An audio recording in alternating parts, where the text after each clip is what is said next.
কোরবানির সময় আপনারা মাদ্রাসার টিনটি কলোনির মাদ্রাসার ছাত্ররা আপনাদের এলাকায় যায় গরু জবাই করতে।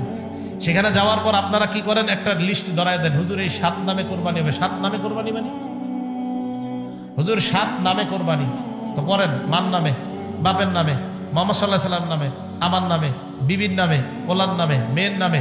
সবাই আমার সাথে আওয়াজ দিয়ে বলেন নাউজুবিল্লাহ।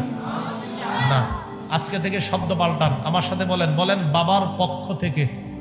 সবাই বলেন, বলেন বাবার পক্ষ থেকে, মায়ের পক্ষ থেকে, নবীজির পক্ষ থেকে, আব্দুল কাদের জিলানীর পক্ষ থেকে, দাদার পক্ষ থেকে আল্লাহর নামে এই গরুটা জবাই করেন।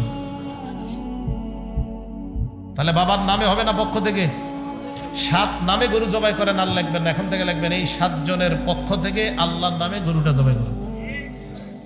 এই মানুষ এই শিরিকের মধ্যে লিপ্ত, এই জন্যই তো মাদ্রাসা। আর আমি আগে বলছি এই মাদ্রাসার কাজ এই শিরিক অপব্যাখ্যা আর যা কিছু হবে ইসলামের মধ্যে নতুন নতুন এইগুলা থেকে ইসলামকে হেফাজত করা, আর এই মিরাস বন্টনকৃত বিদ্যাটা নবীজি সাল্লাল্লাহু আলাইহি সাল্লাম ওলামাদেরকে দিয়ে গিয়েছেন। তো বলতেছিলাম, নবীজি 1 নম্বরে দোয়া করছেন আল্লাহ উপকারী এলেম দেন, 2 নম্বরে বললেন হালাল খাদ্য দেন, আল্লাহ 3 নম্বরে বললেন আমল এবাদত যেন গ্রহণযোগ্য হয় এমন এবাদত।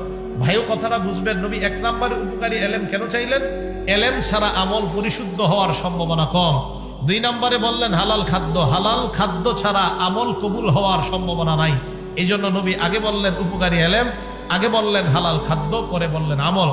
আজকে এই মুহূর্ত থেকে আমরা নিয়োগ করব, আমরা ইনশাআল্লাহ আজকে থেকে হারাম পরিত্যাগ করব এবং যা কিছু আমল করব ইসলামের মধ্যে জেনে শুনে বুঝে আমল করব ইনশাআল্লাহ।